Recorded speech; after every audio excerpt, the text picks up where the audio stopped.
मित्रों नमस्कार। आज की क्लास में हम अभ्यंतर प्रश्न और बाह्य प्रयत्नों का हम अध्ययन करेंगे।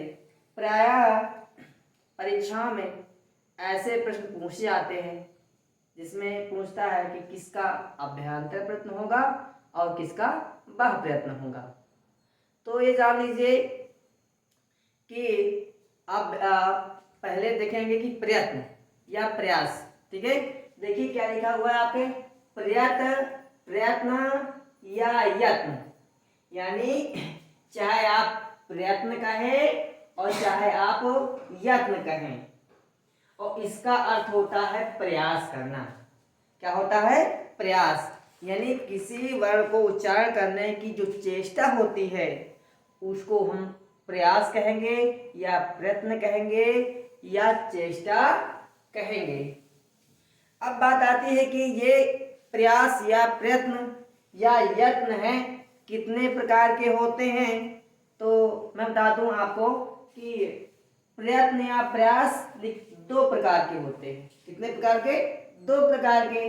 पहला क्या लिखा हुआ देखिए, यत्नो द्विधा, अर्थात यत्न या प्रयत्न कितने प्रकार के होते हैं?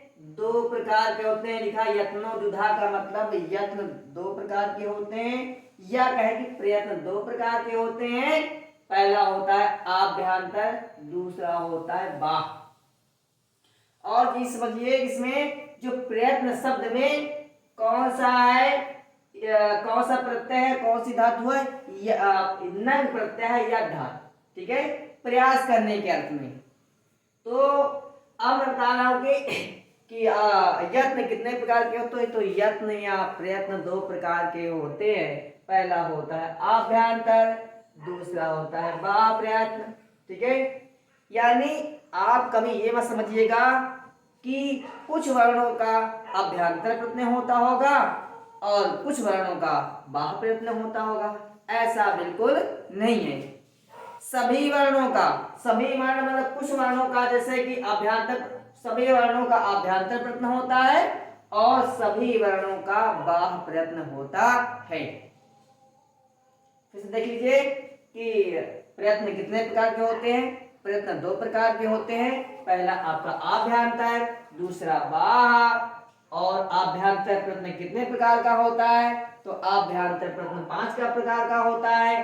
पहला आता है स्पष्ट, दूसरा होता है ईषद स्पष्ट, तीसरा आता है विवृत, चौथा होता है ईषद विवृत, पांचवा होता है समृद्ध।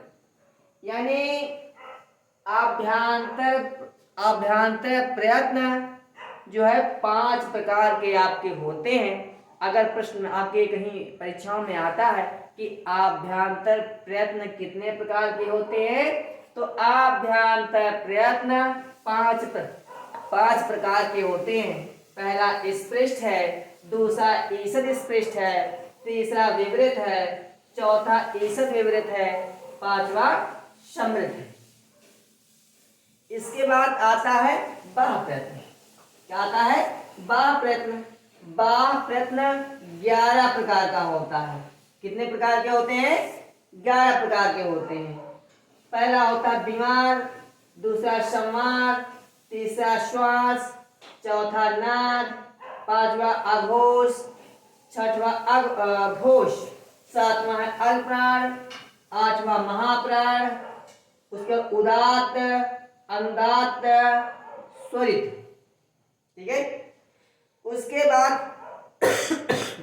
आती बात कि अभ्यंतर प्रयत्न किसे कहते हैं या अभ्यंतर प्रयत्न क्या होता है। तो क्या है देखिए कि आंतरिक रूप से प्रयास करने के कारण इन्हें हम अभ्यंतर प्रयत्न कहते हैं। यानी जो आपके स्पष्ट, ईषद स्पष्ट, विवृत, समृद्ध, ईषद विवृत और समृद्ध है, इनके क्या है, इनका आंतरिक रूप से इन अभ्यंतर प्रयत्नों का उच्चारण करते हैं, इसलिए हम इन्हें अभ्यंतर प्रयत्न कहते हैं। और अभ्यंतर प्रयत्नों की संख्या 5 होती है। उसके बाद बाह्य प्रयत्न आता है। कह रहा है मुख से जब ध्वनि वर्ण ध्वनि या वर्ण बाहर निकलती है तो उस समय जो बल या प्रयास होता है उसे हम बाह्य प्रयत्न कहते हैं। और बाह्य प्रयत्नों की संख्या 11 होती है, यानी अभ्यंतर प्रयत्न 5 और बाह्य प्रयत्न 11। अब यहाँ आइए, जो अभ्यंतर प्रयत्न दिए गए हैं 5 अभ्यंतर प्रयत्न। अब इसमें हम जानते हैं, जो मैंने पिछली क्लास में आपको बताया था, आपकी जो संस्कृत में वर्णमाला में कितने वर्ण होते हैं, तो 42 वर्ण होते हैं।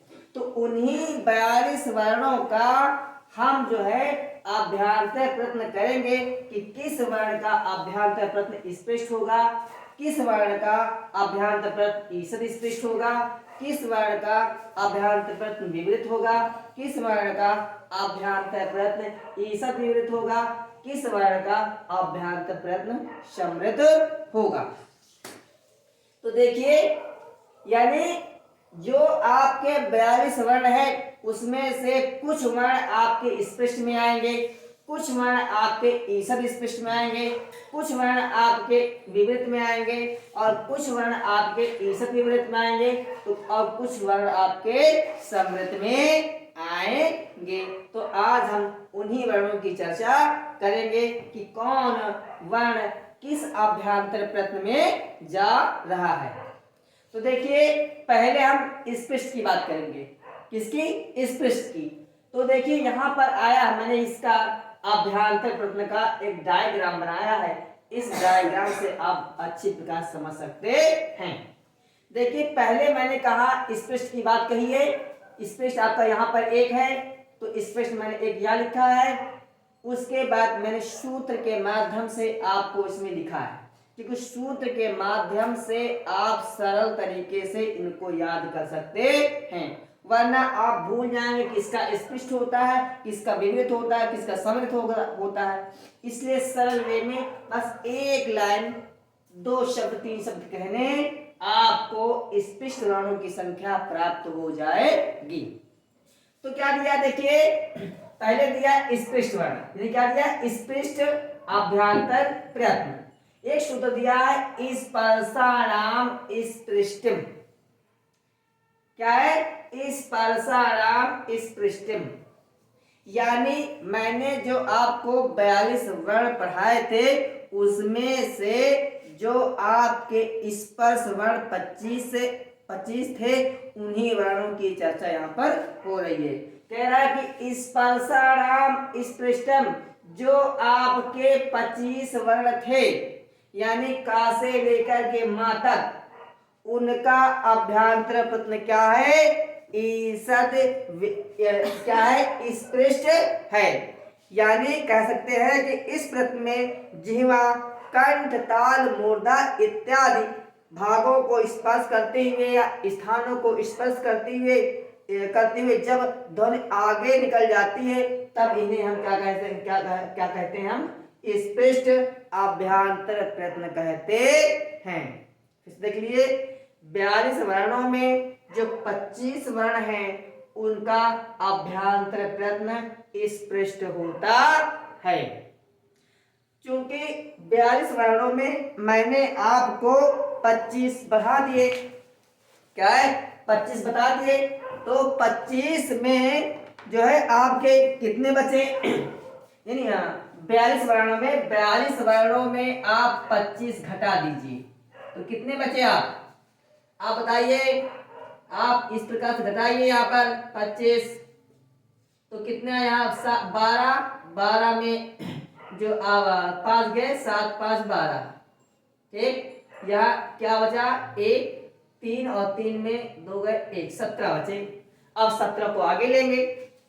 आगे देखिए क्या लिखा हुआ है? ईषद स्पृष्ट। दूसरा कौन सा है? ईषद स्पृष्ट। तो देखिए, अगर सूत्र लिखा हुआ है अंतस्थानाम ईषद स्पृष्टम, यानी उसमें जब मैं वर्णों का वर्गीकरण कर रहा था संख्या के आधार पर, तो मैंने बताया होगा अंतस्थ वर्ण कौन कौन से हैं, या यण प्रत्याहार के अंतर्गत आने वाले सभी वर्ण अंतस्थ वर्ण कहलाते हैं। जैसे आप देखिए, आपको यह प्रत्याहार ज्ञात करना है, क्योंकि महान सूत्र मैंने पढ़ा दिया है और प्रत्याहार बनाने बता दिया है। तो मैंने बताया था यह प्रत्याहार के लिए या किसी प्रत्याहार के लिए मान लीजिए कहते हैं तो किसी माहेश्वर सूत्र में प्रस्तुत जितने वर्ण हैं आदि से अंत तक के सभी वर्णों का बोध कराएगा, सिवाय इत संज्ञक वर्णों को छोड़ करके। तो यहाँ देखिए मैंने यण लिख दिया है और यण प्रत्याहार में कौन कौन से वर्ण आ रहे हैं। देखिए यहां से आएंगे या, वा, रा और ला। ठीक है, आरा नहीं लिखेंगे क्योंकि इनकी इसकी इत संज्ञा हो गई है, और टा नहीं लिखेंगे क्योंकि इसकी इत संज्ञा हो गई है। इत संज्ञा के कारण इनका प्रयोग नहीं होगा। तो देखिए अंतस्थानाम ईसद स्पृष्टम, यानी जो ईसद स्पृष्ट के अंतर्गत कौन कौन से वर्ण आएंगे, अंतस्थ वर्ण आएंगे। और अंतस्थ वर्णों की संख्या कितनी होती है, 4। कितने लिखेंगे, 4, यानी या, रा, ला और वा। तो मैंने आपको 25 पढ़ाए थे और 25 में आप और जोड़ दीजिए 4। 25 मैंने पढ़ा दी थी स्पर्श वर्ण में, 25 पढ़ाया था। उसके बाद 4 पढ़ाया था मैंने अंतस्थ वर्ण में। उसके बाद आता है बात किसकी, विवृत की। किसकी आती है, विवृत, यानी विवृत अभ्यांतर प्रत्यय किन वर्णों का होता है। तो सूत्र आपके सामने लिखा हुआ है, देखिए यहाँ पर तीसरा है, क्या है, स्वराणाम विवृतम, यानी जितने स्वर आपके हैं उनका अभ्यांतर प्रश्न क्या होता है, विवृत होता है। और विवृत का मतलब होता है खुला हुआ, अर्थात विवृत इनके उच्चारण में मुंह पूरा खुला होता है या पूरा खोलना पड़ता है, इनके अंतर्गत पूरे स्वर वर्ण आते हैं। और मैंने बताया था उसमें कि संस्कृत वर्णमाला में क्या है, स्वरों की संख्या न होती। तो देख लीजिए आपके सामने लगे हुए हैं, हरस आ, हरस ई, उ, री, री, ए, ओ, आई, औ। इस प्रकार से स्वरों की संख्या कितनी हो गई, 9। तो विवृत अभ्यांतर प्रश्न में क्या है, पूरे स्वर आ जाएंगे जिनकी संख्या कितनी है, 9 है। तो मैंने आपको 25 स्पर्श वर्ण पढ़ाया था और या 25 स्पर्श पढ़ाया था, 4 पढ़ाया था आपको अंतस्थ वर्ण में, यानी ईसद स्पर्श में पढ़ाया था, और 9 आपके हो गए किसमें, विवृत में। किसमें हो गए, विवृत में। अब देखिए जोड़िए 25 4 29 और 29 9 कितने हो गए, 38। कितने हो गए, 38। बचे कितने, 38 39 40 41 42, 4 बचे, 4 को आगे पढ़ लेंगे। देखिए इसके बाद क्या होता है, आता है ईसद विवृत।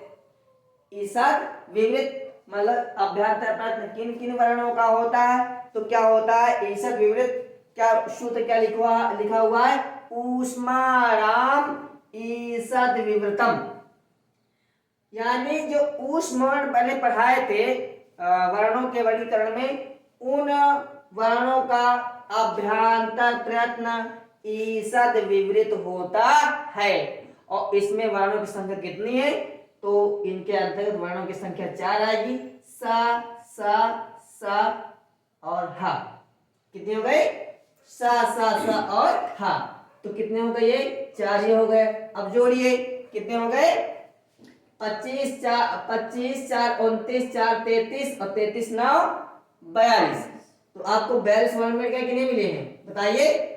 आपको 42 वर्ण मिले, यानी 42 वर्णों का मैंने आपको अभ्यांतर प्रश्न पढ़ा दिया है। शेष एक बचा है समृद्ध। तो समृद्ध का क्या कहता है, एक सूत्र लिखा हुआ देखिए, हरस असमृतम, यानी अब यहां देखिए आ के, यानी आ का अभ्यांतर प्रश्न 2 है, एक तो समृद्ध है और दूसरा कौन सा है, विवृत है। क्योंकि विवृत में हरस आ भी है और या दीर्घ आ की बात करें केवल आ है, और समृद्ध में भी आ आएगा, इसलिए आ एक ऐसा वर्ण है जिनके 2 अभ्यांतर प्रयत्न होंगे, एक होगा विवृत दूसरा होगा समृद्ध। तो इसको समझ लीजिए क्या है, इसकी बात क्या कह रहा है कि हरस्व अवर्णस प्रयोगे समृतम, अर्थात समृत का अर्थ होता है बंद, इसमें वायु का मार्ग बंद रहता है और प्रयोग करने अर्थात उच्चारण करने की अवस्था में हर्ष आ का प्रयत्न समृत होता है। यानी जब उच्चारण करते हैं तो इसका प्रयत्न क्या होता है, समृत होता है। लेकिन कह रहा प्रक्रिया दशाया तु विवृतम, क्या कह रहे हैं, प्रक्रिया यानी जब हम केवल उच्चारण करेंगे तब इसका अभ्यांतर प्रयत्न समृत होगा। लेकिन कह रहा प्रक्रिया दशायाम तु विवृतम, यानी जब इसकी हम संधि समास आदि करेंगे तब इसका अभ्यांतर प्रयत्न विवृत हो जाएगा। देखिए कह रहा है कि किंतु प्रयोग अर्थात संधि समास कार्यों में क्या है, हर्ष आ या आ का अभ्यांतर प्रयत्न क्या हो जाएगा, समृत हो जाएगा। एक बार फिर से आपको रिवीजन करवा देता हूं। मैंने बोला कि यत्न यानी यत्न कितने प्रकार के, या प्रयत्न कितने प्रकार के, यत्न दो प्रकार के, यत्न द्विधा दो प्रकार के, पहला अभ्यंतर दूसरा बाह्य, और अभ्यंतर प्रयत्न कितने प्रकार के, अभ्यंतर प्रयत्न 5 प्रकार के और बाह्य प्रयत्न 11 प्रकार के। उसमें पूछेगा कि किन किन वर्णों का अभ्यंतर स्पष्ट है, किन का ईषद स्पष्ट है। तो मैंने बताया कि जो स्पर्श वर्ण है आपके 25, उन वर्णों का अभ्यंतर प्रयत्न क्या है, स्पष्ट है। उसके बाद आता है ईषद स्पष्ट, तो आपके जो अंतस्थ वर्ण है 4 यानी या वा या रा लावा, उनका अभ्यंतर प्रयत्न ईषद स्पष्ट हो गया। उसके बाद आपका आता है विवृत, तो इसमें क्या लिखा हुआ, स्वराणाम विवृतम, जितने स्वर होंगे उनका अभ्यंतर प्रयत्न विवृत होगा, इनकी संख्या होती है 9। उसके बाद आता है ईषद विवृत, इसमें सूत्र में लिखा हुआ ऊष्माणाम ईषद विवृतम, यानी जितने ऊष्म वर्ण है, ऊष्म का वर्ण है, उनका अभ्यंतर प्रयत्न क्या होगा, आपका विवृत होगा। और कौन कौन से वर्ण आएंगे, शा शा शा और हा, इसे कहेंगे तालव्य सा, इसे कहेंगे मूर्धन्य सा, इसे कहेंगे दंती सा, ठीक है। उसके बाद एक आता है हर्ष आ, तो कह रहा है कि उच्चारण करने की अवस्था में हर्ष आ का अभ्यंतर प्रयत्न समृत होगा।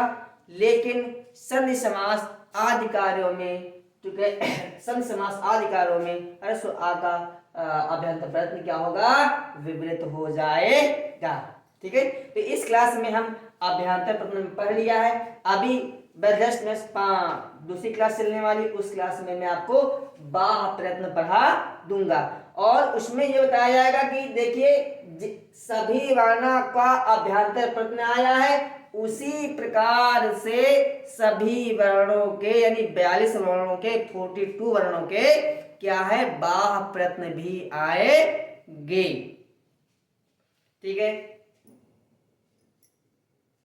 मित्रों। हम अब अभ्यंतर प्रयत्न के बाद हम बाह्य प्रयत्नों का वर्णन करेंगे या अध्ययन करेंगे। जैसे हमने जो है अभ्यंतर प्रयत्न के अंतर्गत जो है 42 वर्णों का अध्ययन किया है, उसी प्रकार से बाह्य प्रयत्न के अंतर्गत हम 42 वर्णों का अध्ययन करेंगे। तो सर्वप्रथम आपको यह जानना है कि बाह्य प्रयत्न कितने प्रकार का होता है या बाह्य प्रयत्न कितने होते हैं। तो देखिए बाह्य प्रयत्न कितने होते हैं, 11 होते हैं। कितने होते हैं, 11।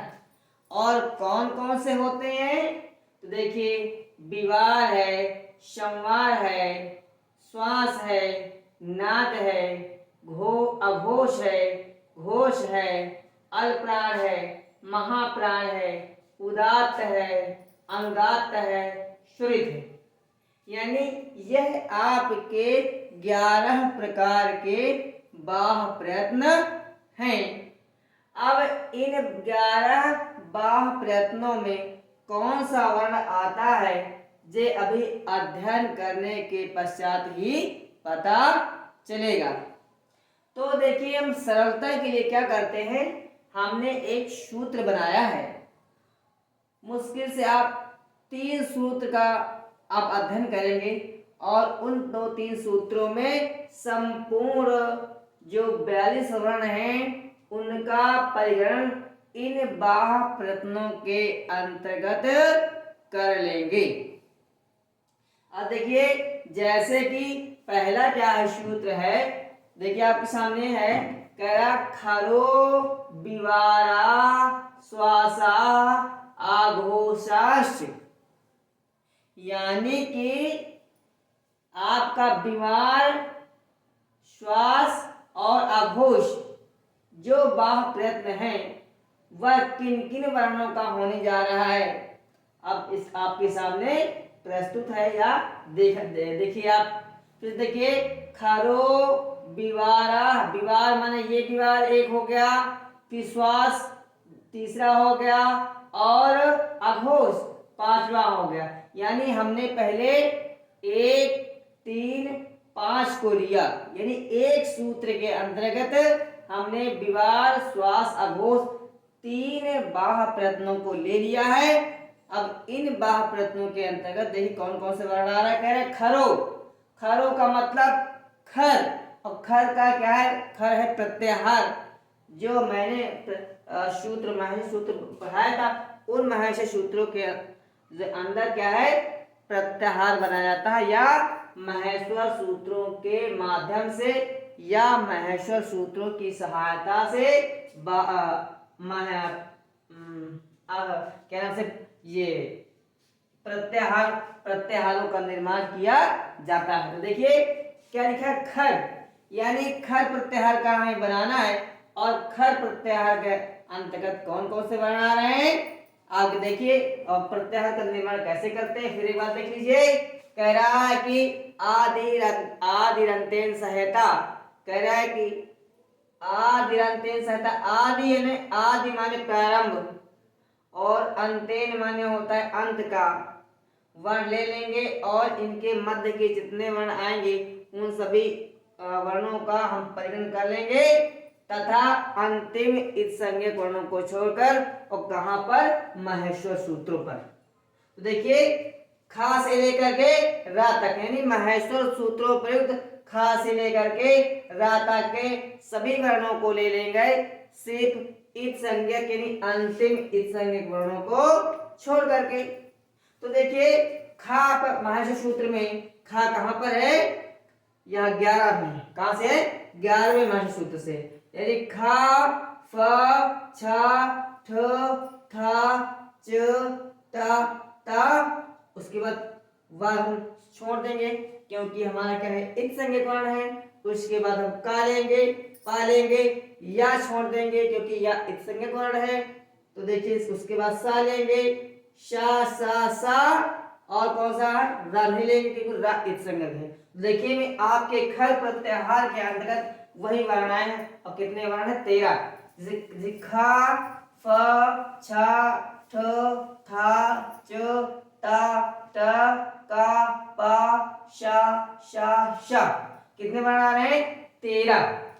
इसमें भी आप गिनेंगे तो 1 2 3 4 5 6 7 8 9 10 11 12 13, यानी खर प्रत्याहार के अंतर्गत 13 वर्ण आएंगे, और इन 13 वर्णों का बाह्य प्रयत्न क्या होगा, विवार होगा, श्वास होगा और अघोष होगा। जैसे प्रश्न पूछ सकता है कि बताइए फा वर्ण का कौन कौन सा बाह्य प्रयत्न होता है, पूछ सकता है प्रश्न में कि फा वर्ण का कौन कौन सा बाह्य प्रयत्न होता है। तो फा वर्ण का कौन कौन सा होगा, विवार होगा, श्वास होगा और अघोष होगा। जैसे पा का मान लीजिए, पूछ सकता है कि पा वर्ण का कौन कौन सा बाह्य प्रयत्न है, तो पा वर्ण का अभी तक विवार, श्वास, अघोष आया है। अभी आगे देखते हैं कि क्या कंडीशन बनती है। हमने 1 3 5 को पढ़ लिया है, यानी हमने तीनों को पढ़ लिया है। एक बार हम फिर 3 और लेंगे, कहां से लेंगे, संवार नाद घोष को। देखिए एक हमने फिर सूत्र लिखा है, लिखा आपके सामने, हस संवारा नादा घोषाश्च, यानी हस प्रत्याहार के अंतर्गत आने वाले सभी वर्णों का बाह प्रयत्न क्या होगा? संवार होगा, नाद होगा और घोष होगा। अब देखिए हस प्रत्याहार में कौन कौन से वर्ण हैं? तो हस प्रत्याहार में कहां से लेंगे? है, यहां से लेंगे, हा से लेकर के और कहां तक जाएंगे? जब गर्दश तक। तो देखिए कितने वर्ण आएंगे? हा, या, वा, रा। देखिए हा, हा, या, वा, रा। उसके बाद हमने ट छोड़ दिया, फिर ला लिखेंगे, ला हमारा आ गया है। फिर ई मंगलना, ई मंगलना हमने माँ छोड़ दिया क्योंकि माँ एक संज्ञक है। उसके बाद झा भा हमने लिखा, इया छोड़ देंगे, झा भा हमने लिखा, इया छोड़ देंगे क्योंकि इया एक संज्ञक वर्ण है। उसके बाद घा ड धा इसको लिखेंगे, सा छोड़ देंगे क्योंकि सा एक संज्ञक वर्ण है। फिर लिखेंगे जा बो गा ड दा। ठीक है, मैंने लिखा जा बो गा ड, जा बो गा ड दा, या लिख लिया। और हमने सा को छोड़ दिया क्योंकि हमारा सा एक संज्ञक वर्ण है। तो देखिए हस प्रत्याहार में आने वाले 20 वर्ण का अभ्यंतर बाह प्रयत्न कौन कौन सा होगा? संवार, नाद, घोष। यानी हमने पहले खर प्रत्याहार में आने वाले वर्ण 13 वर्णों का बाह प्रयत्न कौन कौन सा बताया था? विवार, श्वास और अघोष। और उसके बाद हस प्रत्याहार में आने वाले वर्ण कौन कौन से हैं? ये 20 वर्ण हैं। ठीक है, इनका बाह प्रयत्न क्या होगा? संवार, नाद, घोष। और यहां देख लीजिए कि खर प्रत्याहार में जो जो वर्ण आए हैं वह वर्ग के पहले और दूसरे वर्ण आए हैं। देखिए का यहाँ पर है, खा यहाँ पर है, ठीक है। उसके बाद चा यहाँ पर है, तो छा यहाँ पर है। उसके बाद टा यहाँ पर है, तो ठा यहाँ पर है। ता यहाँ पर है, तो था यहाँ पर है। पा यहाँ पर है, तो फा यहाँ पर है। उसके बाद आपके ये तीनों सा ये तीनों सा आ जाएंगे।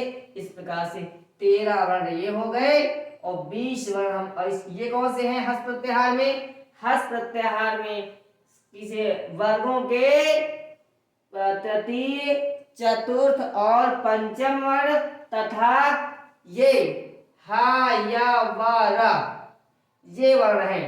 यानी 20 वर्ण हैं आपके। कौन कौन से हैं? कितने? 20 वर्ण। तो हमने 13 ये पढ़ा और 20 ये पढ़ा, तो कितने हो गए? 13 20, 13 और 20 कितना हो गया? 20 और 13 कितने हो गए? कितने हो गए?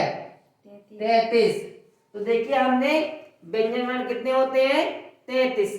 तो मैंने पूरे व्यंजन वर्णों का 2 सूत्रों में परिगणन कर दिया है। एक तो खरो विवारा स्वसा अघोषास में 13 वर्ण कर दिया है। उसके बाद हसा समारा नादा घोषास में 20 वर्ण कर दिया है। तो 13 और 20 33 वर्णों को मैंने परिगणन कर दिया है। अब इसके बाद आता है नंबर किसका? अल्प प्राण और महाप्राण का। ठीक है, किसका नंबर आएगा? अल्प प्राण और महाप्राण का। तो देखिए पहले आप जानिए अल्प प्राण क्या होते हैं और महाप्राण का क्या होते हैं।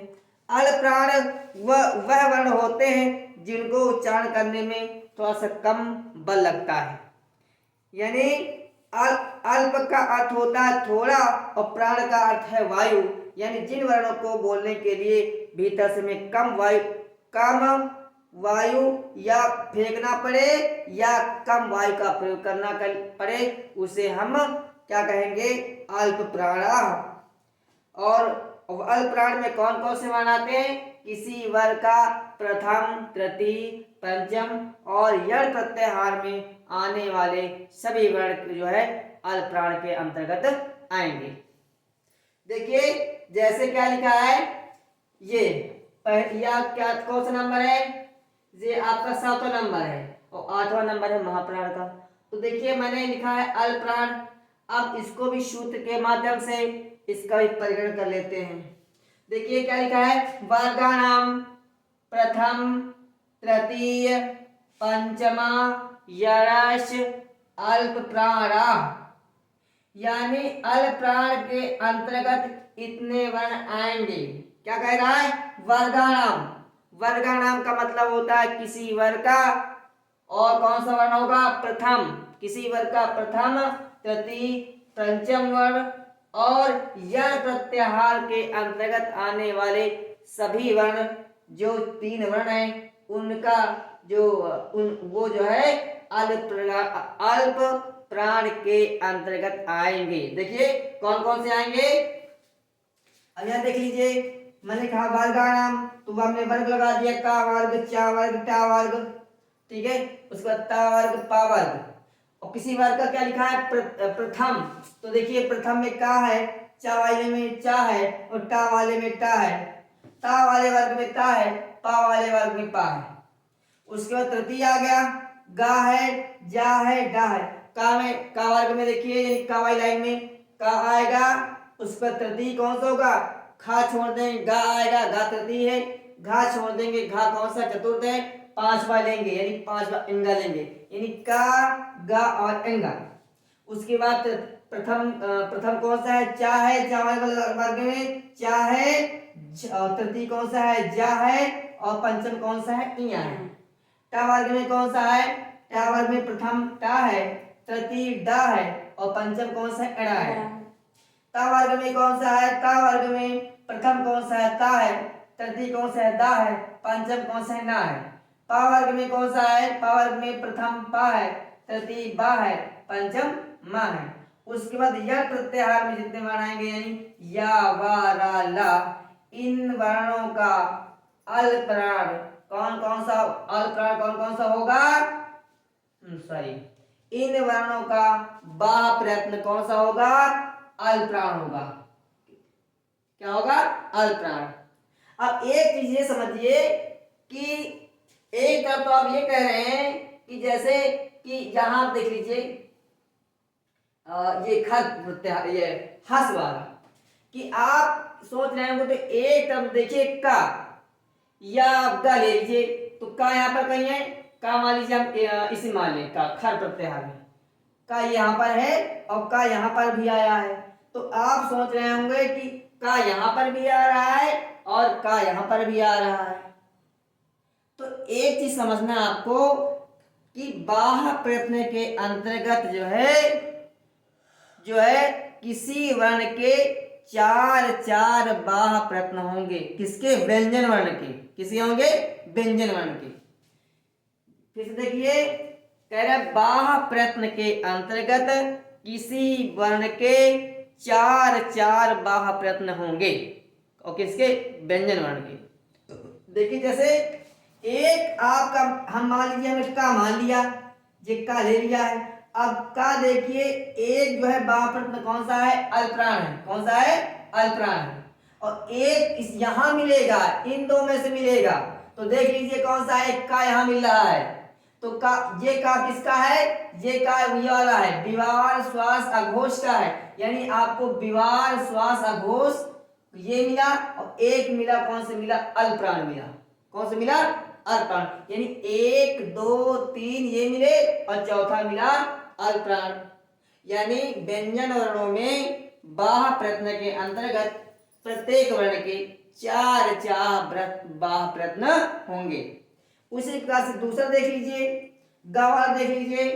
देखिए एक गा यहां मिला और इसका बाह्य प्रयत्न क्या है? अल्पप्राण है। अब यहां इन दोनों कैटेगरियों में देखिए कि गा वर्ण कहां पर है। देखिए गा वर्ण आपको यहां मिलेगा, इसमें हस प्रत्याहार में। तो अब देखो जो वर्ण गा आ रहा है, अब देखो इसका बाह्य प्रयत्न कौन कौन सा है? इसका बाह्य प्रयत्न संवार है, नाद है, घोष है। तो 3 हमको ये मिले, एक आपको ये मिला। आप अंगा देख लीजिए उसी प्रकार से इसको, या और पा देख लीजिए।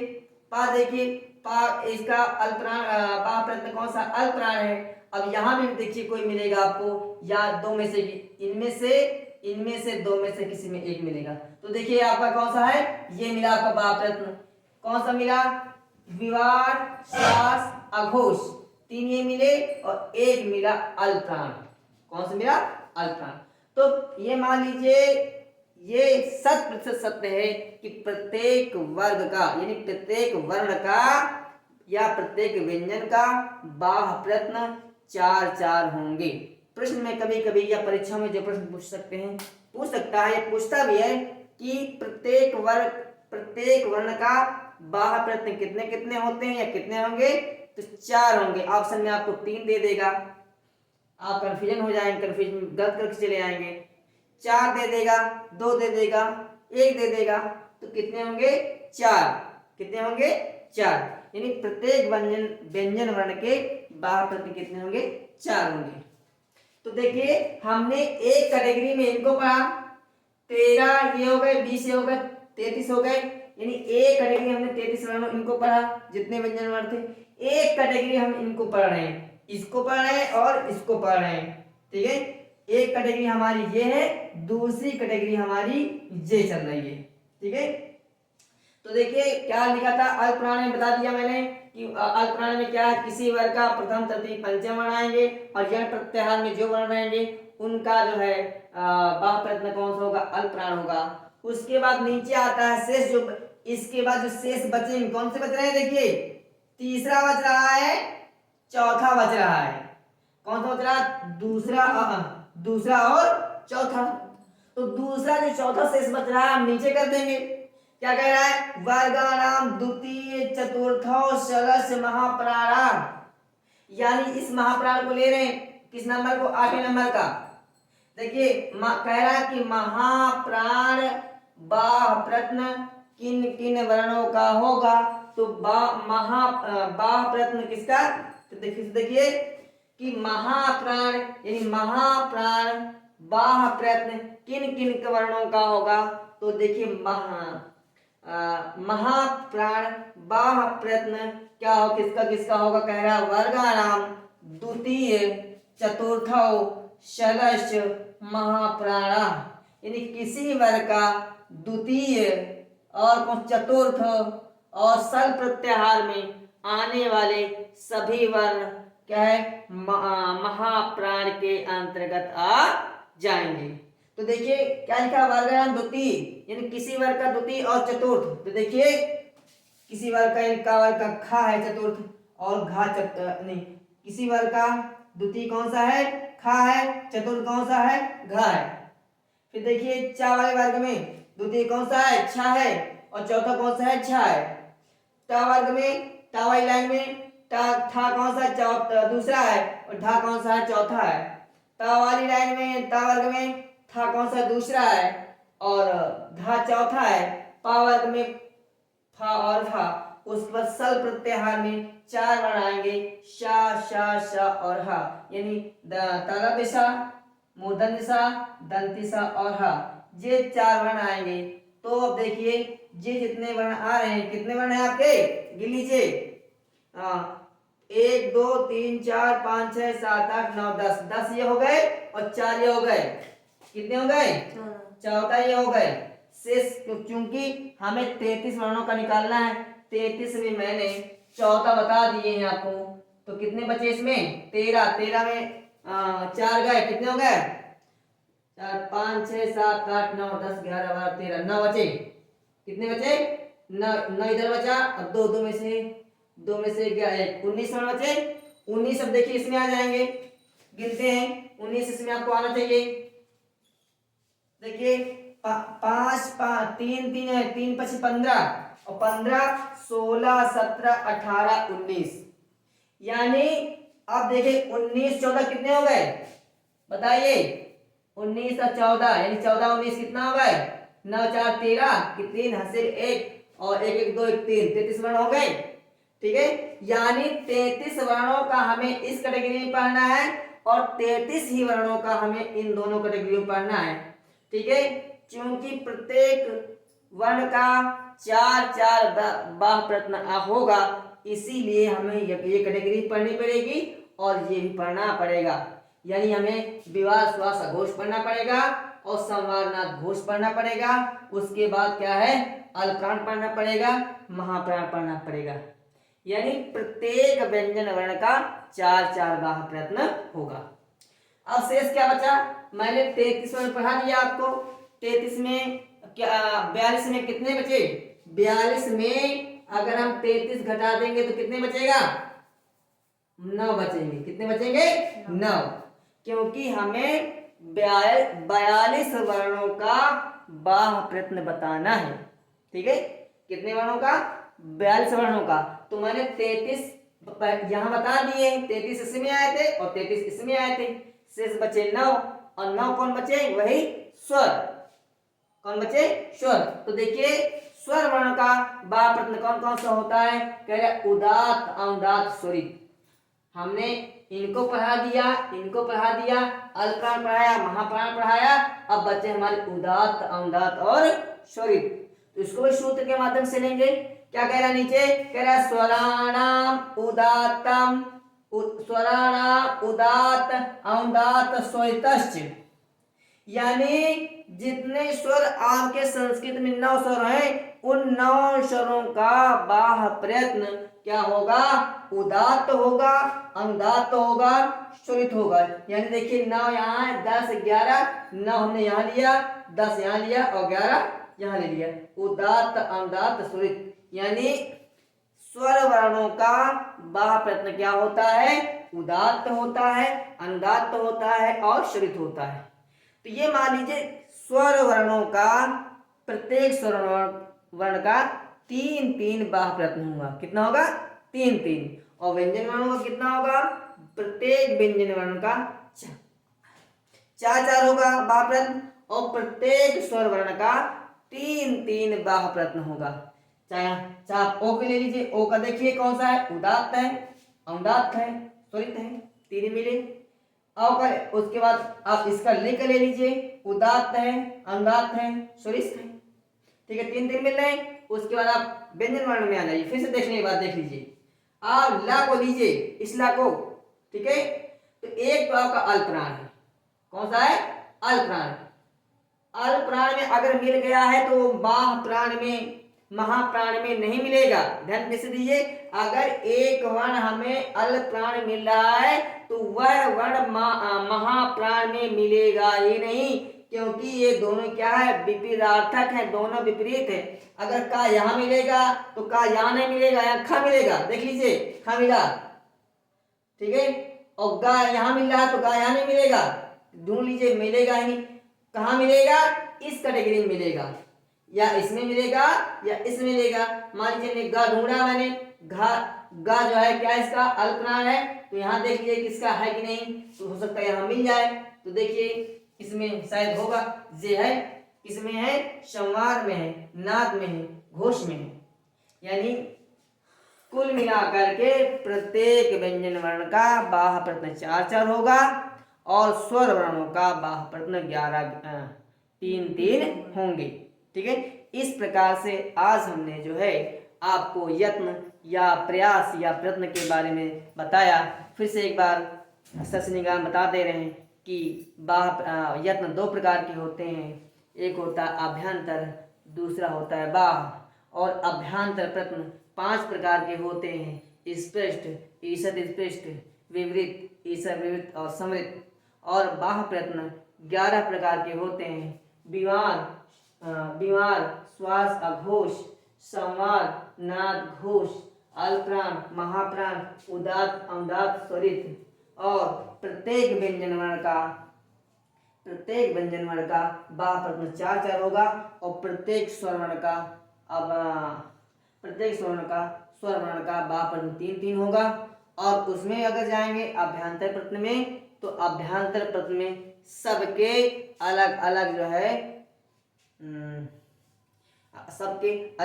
जो है उसमें अभ्यंतर प्रयत्न है। जैसे स्पष्ट का अलग है, ईषद स्पष्ट का अलग है, विवृत का अलग है, समृत का अलग है। ठीक है, और ठीक है, इस प्रकार से आज मैंने आपको आपके लिए अपना जितना ज्ञान था अर्पण कर दिया है। ठीक है, और जो भी कमियां हो कमेंट के माध्यम से बताइएगा। आज के लिए मित्रों, जय हिंद, जय भारत, स्वस्थ रहिए, मस्त रहिए।